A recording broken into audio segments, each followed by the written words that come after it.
Welcome to the deep dive. Today, we're not just scratching the surface of modern surgical recovery. We're really aiming for a deep, mastery-level understanding of the most advanced strategies out there for perioperative care. That's right. We're doing a highly technical exploration, really digging into two, well, parallel systems. They're both highly structured ways to optimize patients. Right, so first, the cutting-edge, evidence-based world of enhanced recovery after surgery, everyone knows it as ERS. And second, something quite different but also systematic, the millennial-old approach of traditional Chinese medicine, or TCM, both focused on the patient journey around surgery. We're pulling from, foundational surgical texts, complex research on integrative methods. The mission today, unpack every single concept. So you, listening, walk away truly informed, like expert-level informed. And what's really fascinating, I think, is how these two systems, born literally thousands of years apart, fundamentally share the same goal, minimizing the patient's systemic burden. Surgery is probably the most stressful event the body can go through, right? ERS is all about that, a multimodal, rigorous, almost checklist-driven system designed purely to mitigate physiological stress. Oh, okay. And then you have TCM operating in what you might call a validated parallel space. It offers its own complete systemic framework, aiming for what they call ultimate balance within the human organism. So different philosophies, similar aim.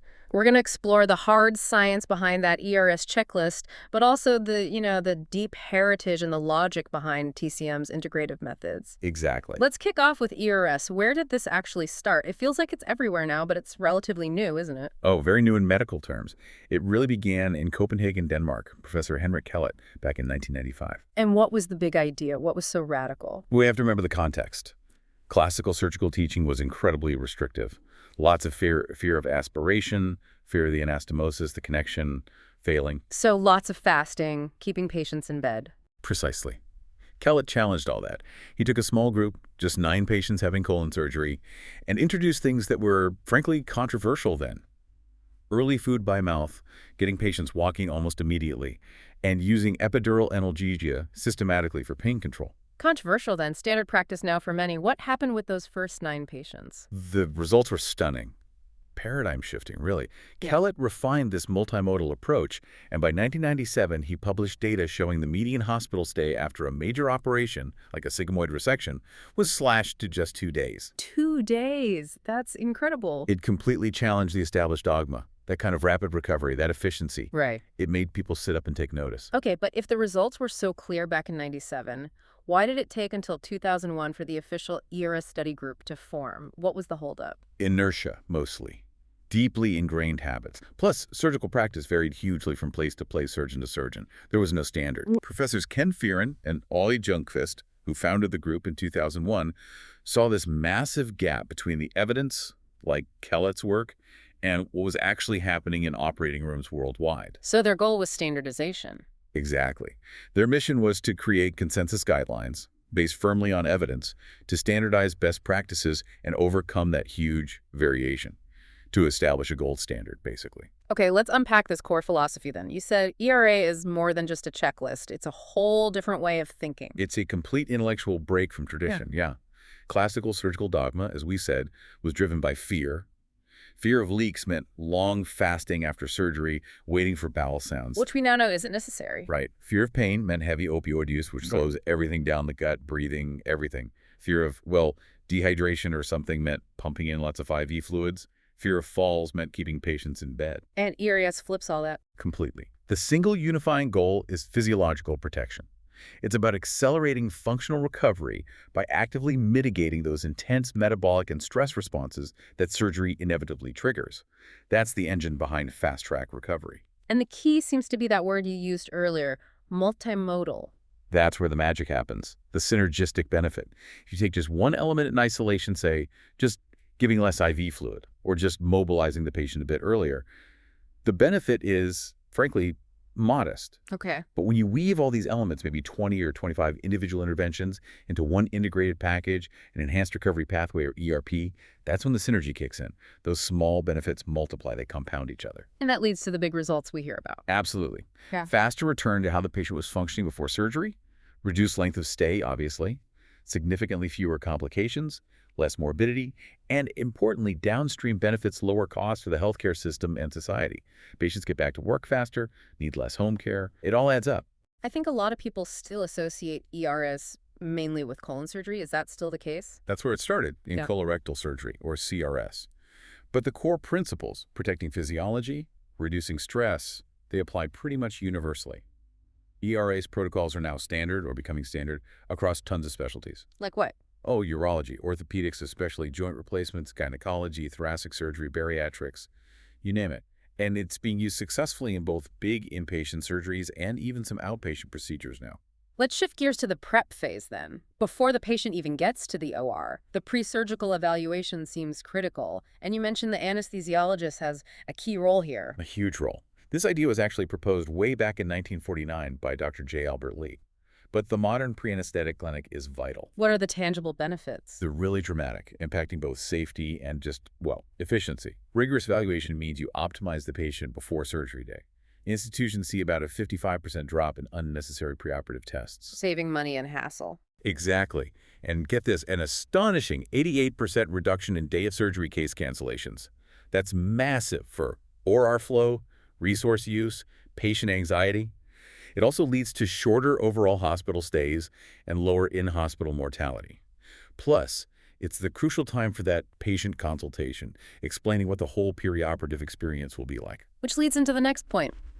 Setting expectations, making the patient part of the team. Turning them into the leader in their own care, as the literature puts it. This needs a real culture change sometimes. You have to clearly communicate what's expected before surgery, things like stopping smoking, maybe specific exercises, nutritional prep. And after discharge, too. Yes. Clear goals for pain control at home, physical activity levels. Patients often cling to the old ideas. They expect to be starved, expect to be in bed, expect lots of opioid pain relief. So you need to educate them about the new way. Through therapeutic communication, yes. Inform them about the new guidelines like you can drink clear fluids up to 2 hours before.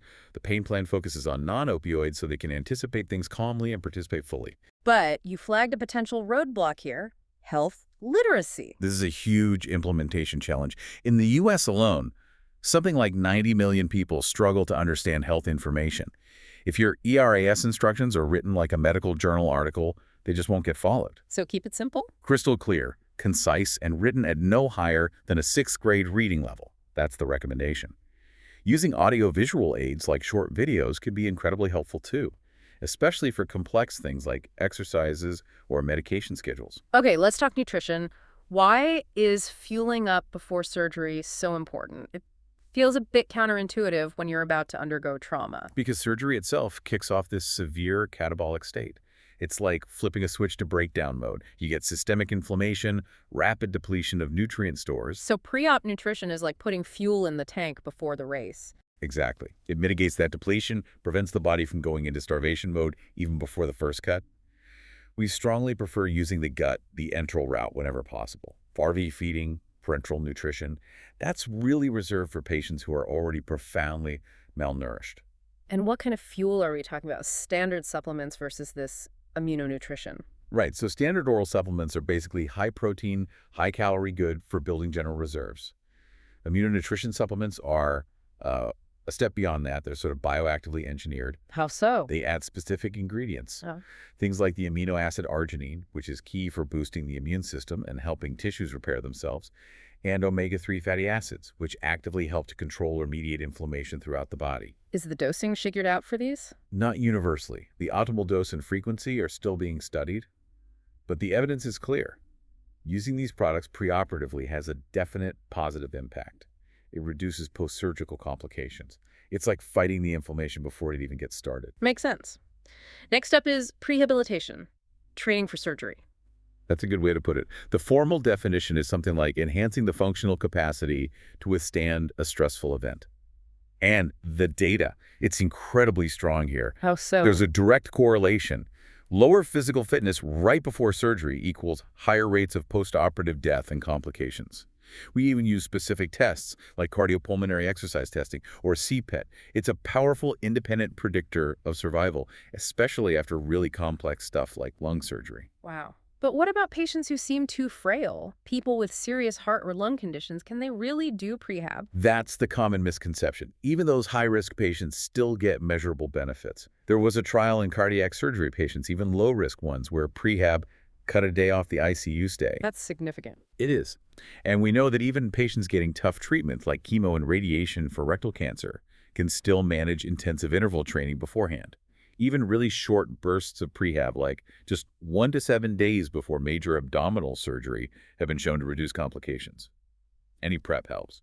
Okay, final pillar of pre-op optimization. Smoking cessation. This feels like a no-brainer, but why is it so critical? Because smoking before surgery is basically physiological self-sabotage. It's directly linked to terrible outcomes.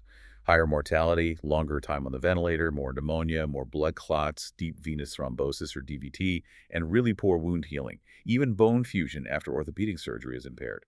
What's the mechanism? Why is it so bad for healing? It's a double hit. Carbon monoxide in smoke grabs onto hemoglobin, so your blood carries less oxygen. And nicotine is a potent vasoconstrictor. It clamps down blood vessels, starving tissues of that already reduced oxygen supply. If oxygen can't get to the wound, it simply cannot heal properly. How long before surgery does someone need to quit for it to make a difference? Is the day before enough? Not really. The science is clear. The longer the cessation period, the better the outcome. 4 to 8 weeks is often cited as ideal. Why so long? Because while nicotine and carbon monoxide levels drop quickly, the real benefits take time. You need time for bronchial remodeling in the lungs to improve function, and crucially, for collagen remodeling, which is essential for strong wound closure. Quitting needs to happen well in advance. All right, part 3. Moving into the operation itself and the immediate aftermath.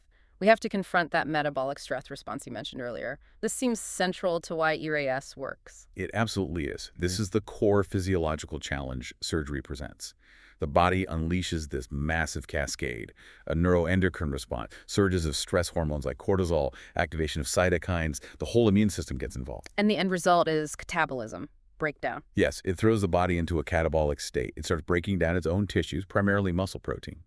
This leads to severe insulin resistance and protein loss. Let's drill down on insulin resistance. What does that actually mean in this context? It sounds like the body's fighting itself. That's a good way to think about it. Insulin resistance means your normal insulin levels don't work properly. They produce a subnormal biological effect. The main result is hyperglycemia, high blood sugar. Why? Because the liver pumps out more glucose, and the peripheral tissues, like muscle, take up less glucose. In a patient who also been fasting, this surgical stress ramps up protein breakdown several times higher than baseline. You just melt away lean body mass. And you mentioned pain makes this worse. Directly. Pain itself drives insulin resistance. It elevates cortisol, epinephrine, and free fatty acids in the blood, all of which interfere with insulin signaling. So bigger surgery, more pain, more stress equals worse insulin resistance. Precisely. We can actually measure it. A big open colorectal operation causes about 3.5 times more insulin resistance than a minimally invasive gallbladder removal, which itself is about 2.5 times higher than baseline if you haven't had surgery. And this isn't just an academic number. Not at all. That degree of insulin resistance is a strong predictor of having more complications, and it's an independent predictor of how long you'll stay in the hospital, longer LOS. And what happens to all that extra glucose floating around if the insulin isn't working?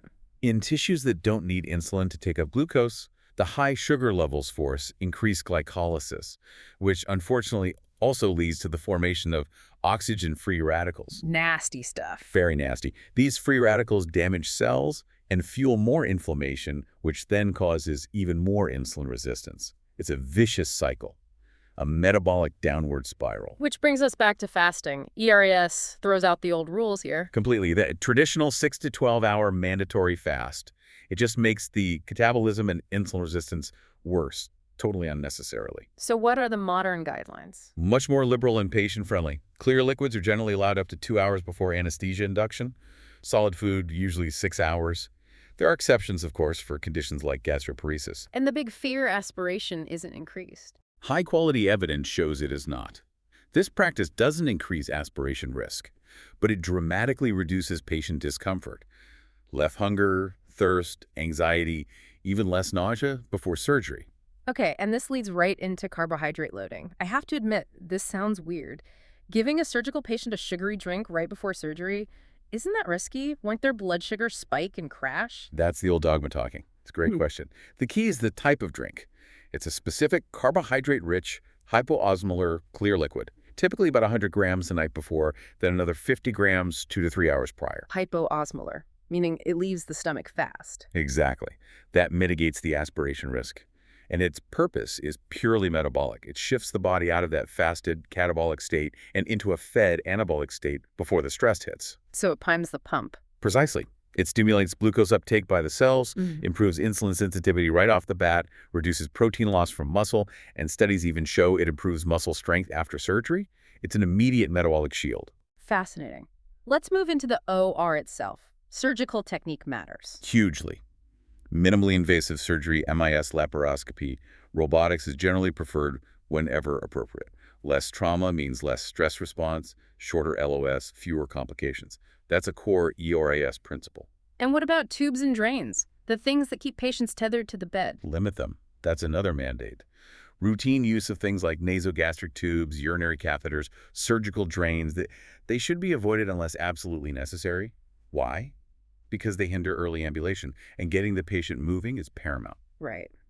Let's talk about keeping patients warm, hypothermia. You mentioned it's common, but how common? Shockingly common. Up to 90% of elective surgery patients can become inadvertently hypothermic postoperatively. The core temperature drops below normal. 90%. Wow. Who's most at risk? Older patients, people who are malnourished, and anyone undergoing long procedures under general anesthesia.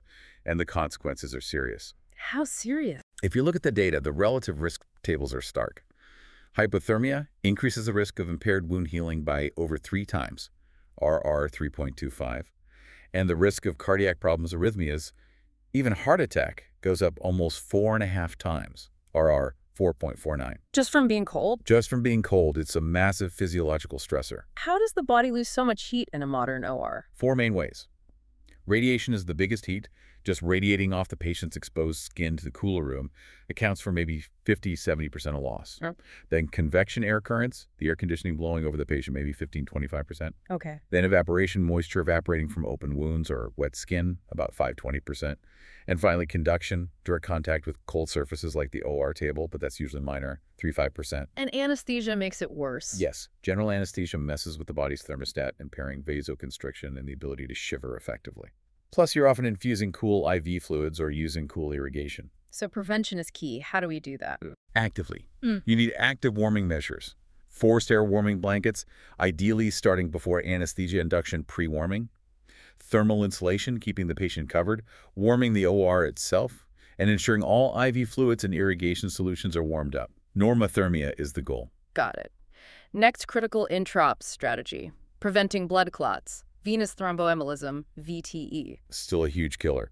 VTE, which includes deep venous thrombosis, DVT, and the often fatal pulmonary embolism, PE, is considered the #1 cause of preventable death and major problems after surgery. How common is it without prevention? DVT occurs after roughly 25% of major surgeries if no prophylaxis is used. And sometimes, tragically, a fatal PE is the very first sign something's wrong. So prevention has to be systematic. Absolutely systematic. Applied consistently based on risk assessment. It involves both non-drug methods, getting patients moving early, using graduated compression stockings, and those inflatable leg squeezers, intermittent pneumatic compression devices, or IPCTs. And drug-based methods. Yes, pharmacologic prophylaxis. Usually low-dose unfractionated heparin, or more commonly now, low molecular weight heparin, LMWH, or sometimes the newer factors inhibitors. The right method depends on the patient and the surgery type. Okay, let's tackle fluids. Perioperative fluid management. You mentioned goal-directed therapy, GDT. This sounds more sophisticated than just hanging a bag of saline. It is. GDT moves away from just giving fixed amounts of fluid based on old formulas. Instead, you use advanced monitoring devices, things like esophageal Doppler monitors, or monitors that estimate cardiac output using bioimpedance. And what do these devices tell you? They help assess if the patient is likely to be fluid responsive, meaning if you give them a bolus of fluid, will their cardiac output actually increase? Fluid is only given if the answer is likely yes. The goal isn't just hydration, it's optimizing cardiac output and tissue perfusion. And the overall aim is normovolemia. Exactly. Maintaining a state of normal fluid balance, ideally with minimal weight gain during or after surgery. Zero balance is the target, because both extremes are bad. Right. We hear a lot about fluid overload, but remind us, Why is too little fluid also dangerous? Hypovolemia, too little fluid, means reduced circulating blood volume. That leads to poor organ perfusion, especially the kidneys, and can cause endothelial dysfunction, damaging the lining of blood vessels. And too much fluid, hypervolemia. Equally bad, maybe worse in some ways. It causes tissue edema, swelling.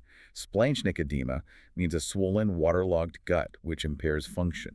Pulmonary edema means fluid in the lungs, hindering gas exchange. It also impairs wound healing and, critically, increases the risk of anastomotic dehiscence. Let's pause there. Anastomotic dehiscence, that's the surgical connection breaking down. A leak. Why does too much fluid cause that? That seems crucial. It's a catastrophic complication. Yes, the connection fails. Fluid overload causes generalized tissue edema, including swelling within the bowel wall itself where the surgeon made the connection. This edema compromises the tiny blood vessels, reducing oxygen delivery to the healing tissues. It also increases tension on the sutures or staples. Basically, the connection gets swollen, starved of oxygen, and pulled apart. So GDT helps avoid both pitfalls. That's the idea. And studies show it works. Doppler-guided fluid optimization has significantly cut length of stay, sometimes by up to 4 days, across different surgeries like GI, trauma, orthopedics. One last point on fluids.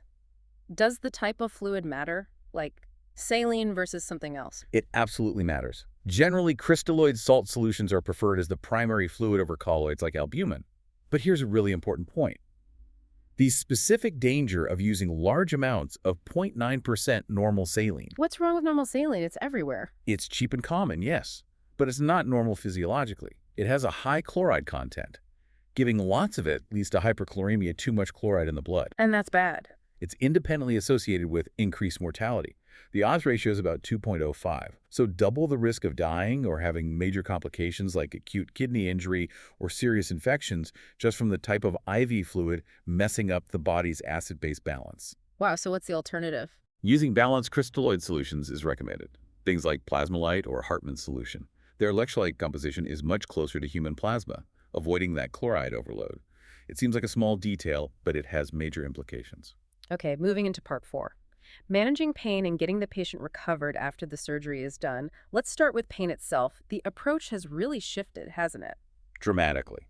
First, we need to remember the official definition of pain: an unpleasant sensory and emotional experience. And critically for ERS, the understanding is that patients cannot consciously experience pain while under general anesthesia. So if a patient's heart rate goes up in the OR, it's not necessarily pain. Exactly. That might just be a sympathetic nervous system response to the surgical stimulus. The old way was to just give more fentanyl or another opioid. The ERS approach says, manage that response by deepening the anesthesia level or using non-opioid agents, not by reflexively giving opioids. And the reason for avoiding those intraoperative opioids is Because they set the patient up for a tougher recovery. Paradoxically, opioids given during surgery can actually worsen pain scores after they wear off. They increase the total amount of opioid needed postoperatively. and the side effects. Exactly.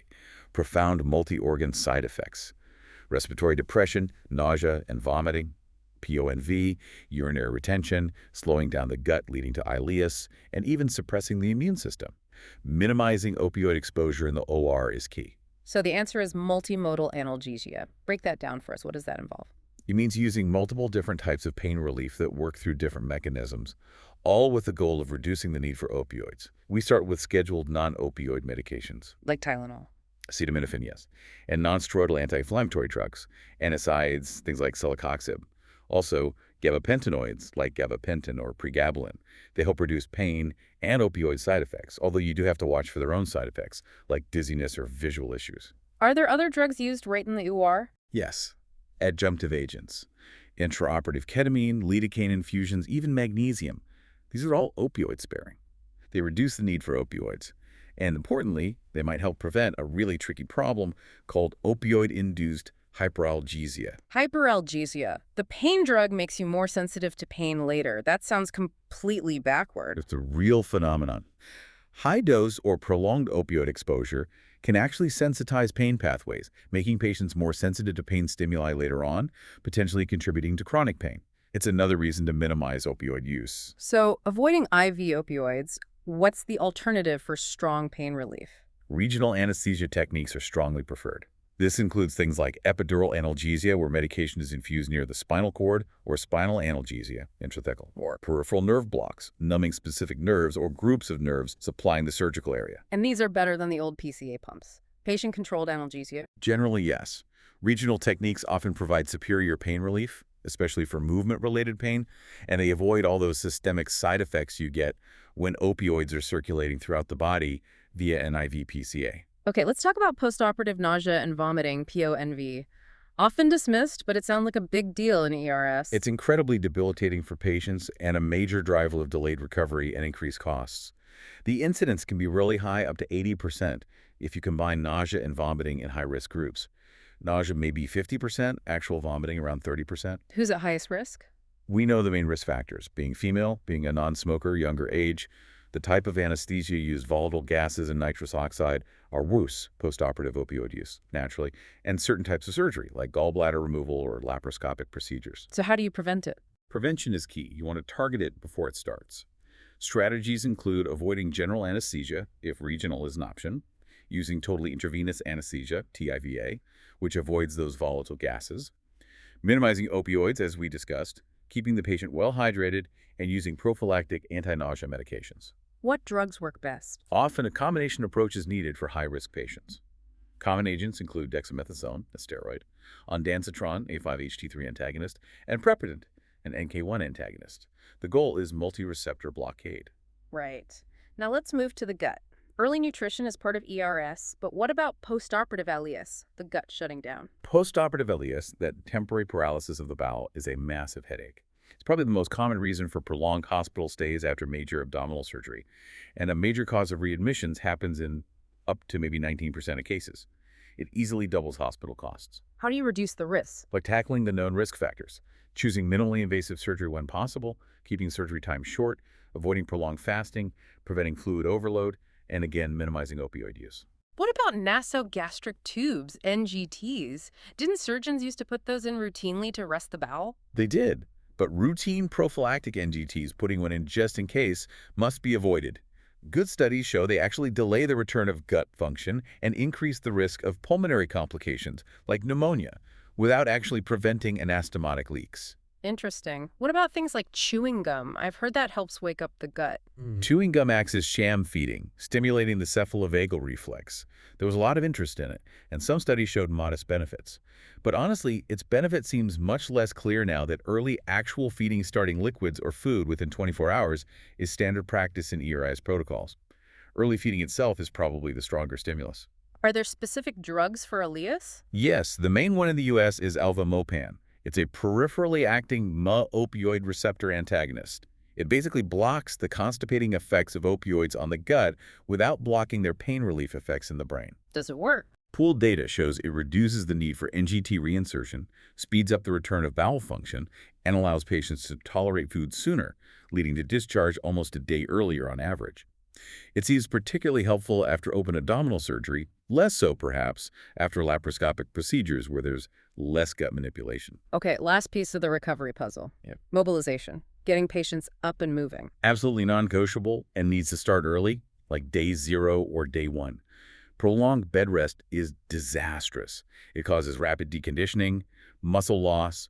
You can see mobility deteriorate in older patients after just 2 days in bed, and drastically increases the risk of blood clots, VTE. What helps make it happen? Preoperative exercise, the prehabilitation we talked about, sets the stage fitter patients find it easier. And intraoperatively, limiting those tethering devices, drains, catheters, IV lines running constantly is crucial. You need to untether the patient. Is compliance usually good? Do patients get up? It's highly variable, honestly. It requires constant encouragement and reinforcement. That means good preoperative education about why it's important, having daily mobility goals clearly posted in the patient's room, maybe using mobility logs, and real multidisciplinary teamwork nurses, physical therapists, doctors, all pushing the same message and helping overcome barriers like pain or dizziness. We've covered the whole system now. Can you quickly summarize the proven wins for ERS across different types of surgery? Sure. In colorectal surgery, where it started, we see shorter LOS, fewer complications, especially UTIs, ELAS, lung and heart issues, and we even have physiological proof. ERAS blunts the stress response, like reducing inflammatory markers such as TNF-alpha and normalizing cortisol levels. Eye compliance directly predicts shorter stays. What about complex liver and pancreas surgery, HPB? Big gains there, too. Yeah. Reduced LOS, like down to 4 days after major open liver resection in one trial, fewer complications overall. And specifically after pancreas surgery, like the Whipple procedure, ERS has nearly half the rate of delayed gastric emptying, which is a major problem allowing earlier feeding. Stomach and esophagus surgery. Gastrectomy, esophagectomy. Similar story. Key changes were ditching routine NGTs and starting feeding early. Results: shorter LOS, fewer serious complications, faster return of function. Guidelines now strongly advise against routine NGTs and pushing for feeding within 24 hours after gastrectomy. So it really works across the board. The evidence is compelling. Success is confirmed in bariatric surgery, getting patients home in just a day sometimes. Complex urology like radical cystectomy, gynecological oncology, orthopedics for total joint replacements, reduced complications, faster recovery, shorter stays. It's becoming the standard of care for a reason. Okay, implementing this sounds great, but setting up an ERS program, it seems like it requires more than just clinical agreement. It's a cultural shift, right? It must be tough organizationally. It is demanding, absolutely, because it's not just a clinical protocol change. It's fundamentally about changing organizational behavior. You need a truly multidisciplinary team from the get-go. Who needs to be involved? Everyone who touches the patient's journey. Surgeons, obviously. Anesthesiologists are critical. Inpatient nurses on the floor, outpatient clinic nurses, pre-op nurses, PACU nurses. Pharmacists play a big role in medication management. You even need IT support for data tracking, and crucially, buy-in from hospital administration. They need to support the cultural change and resource allocation. What's the process look like? How do you actually get it off the ground and overcome that we've always done it this way mentality? It needs to be structured and transparent. First, you define the scope. Map out your current state of care, how things are done now versus the desired future state with ERAs fully implemented. Identify the gaps. Then get everyone talking. Exactly. Key stakeholders from all those disciplines need to meet, discuss the proposed protocol elements, the logistics, and importantly, identify potential barriers together. This collaborative development builds ownership and preempts resistance. After that, standardization is key. Standardized order sets. Yes. Developing pre-printed or electronic order sets helps ensure low variation and high compliance. It makes doing the right thing the easy thing for clinicians. And training. Absolutely essential. Timely, thorough, and repeated education for all staff involved: clinic, pre-op, OR, PACU, floor nurses, residents, everyone. They need to understand the why behind each element, not just the what. How do you make sure it sticks? How do you sustain it? Auditing and accountability. You absolutely have to track your outcomes. Monitor key metrics frequently initially, maybe weekly, then monthly.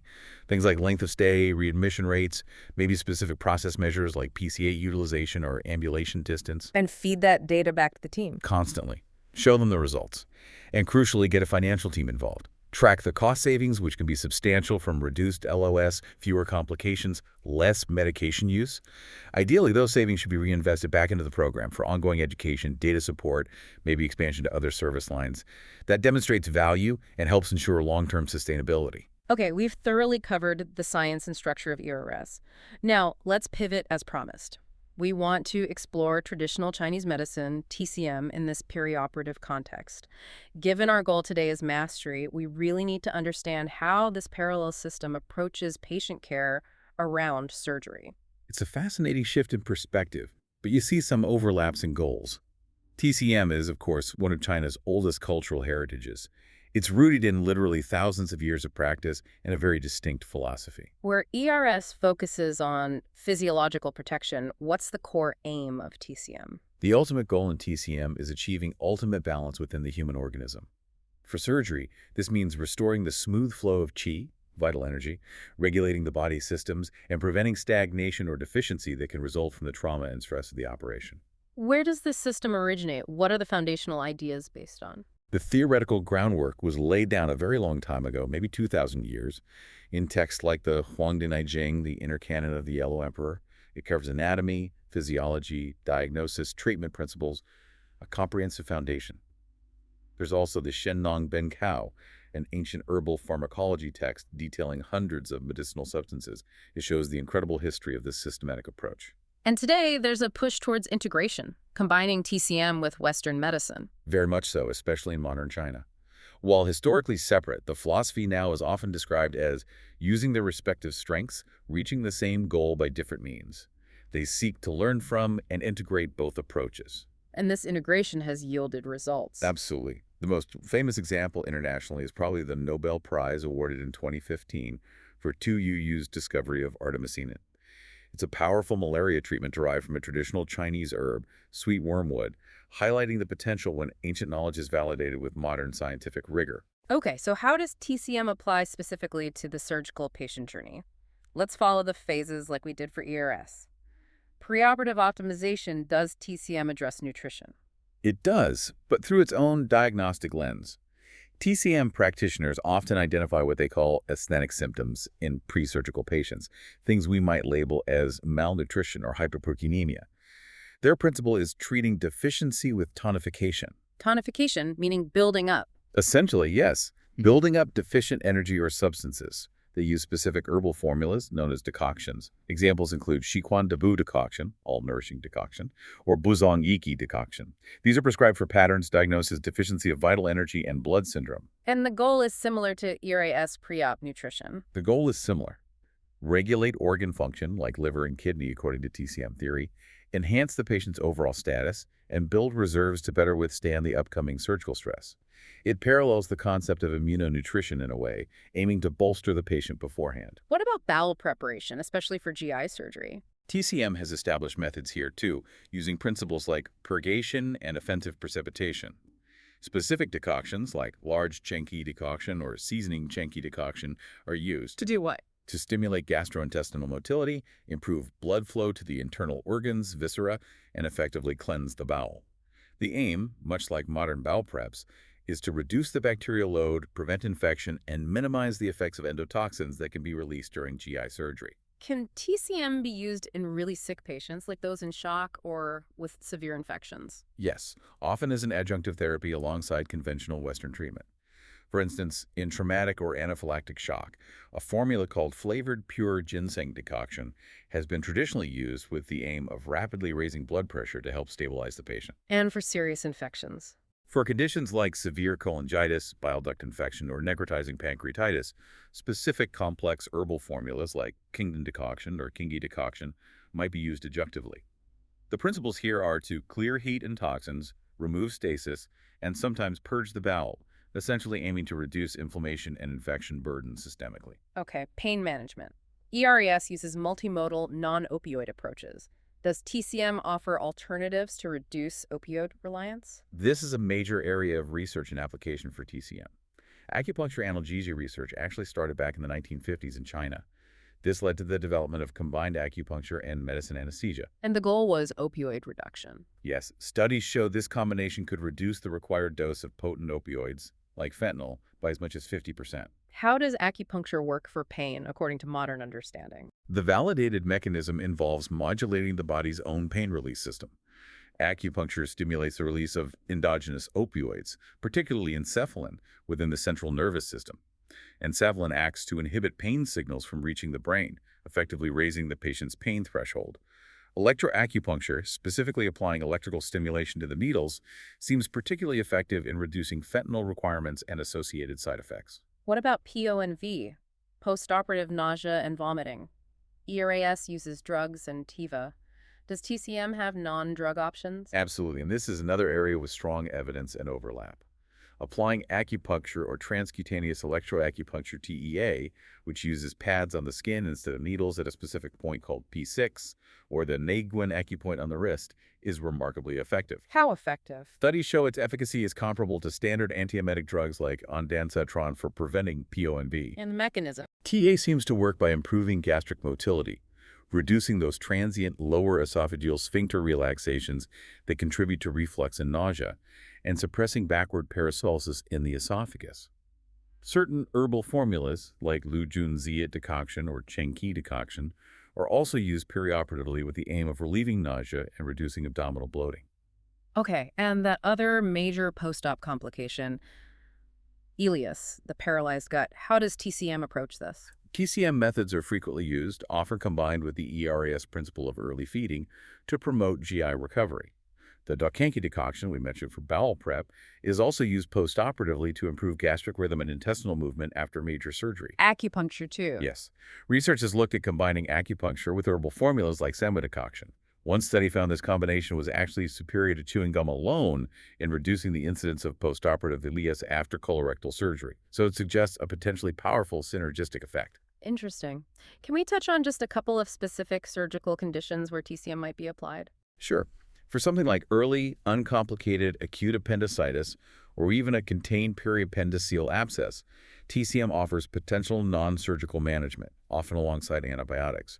Formulas like quinquat decoction aim to clear heat, remove toxicity, activate blood flow, and dissolve stasis to treat the inflammation conservatively. What about very major surgery, like pancreas surgery? That causes significant nutritional and immune challenges.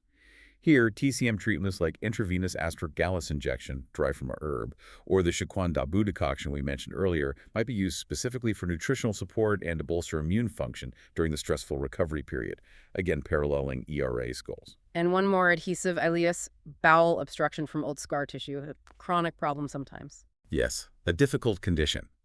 TCM therapies are widely used here. This includes acupuncture at specific points known to regulate GI function, like Zusanli and Tianqiu. Herbal enemas might be used, and oral decoctions like Dechenki are employed to enhance motility, reduce inflammation in the bowel wall, and decrease edema. These approaches aim to resolve the obstruction faster and shorten the hospital stay. #tag outro. Wow. We have covered an incredible amount of ground today. Really detailed stuff, moving from the deep physiology behind ERAS protocols to the systemic philosophy of TCM. I think the essential takeaway, if you're aiming for mastery here, is that ERAS is far more than just a simple checklist. It's a highly complex, integrated, evidence-based system.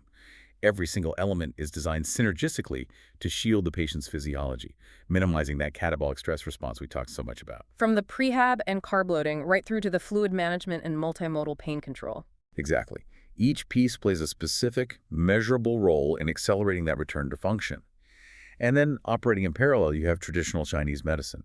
It offers its own sophisticated systemic pathways, increasingly backed by robust evidence, especially for things like pain and GI recovery. And it's rooted in millennia of observation and practice. Two powerful systems aimed at optimizing recovery. Which leads us to the final thought, the question maybe for you, the listener, to really mull over. Considering the clear benefits we see from rigorous multimodal care, whether that care pathway was developed through modern clinical trials or refined through centuries of traditional practice, how might we best integrate these approaches? Could the successful fusion of high-compliance ERS protocols and sophisticated traditional methods like TCM fundamentally redefine what we consider standard care in top surgical centers around the world? A provocative question indeed. The future of optimal surgical recovery probably lies in leveraging every effective tool we have, understanding its mechanism, and applying it intelligently, regardless of where it originated. We need to optimize every single variable possible.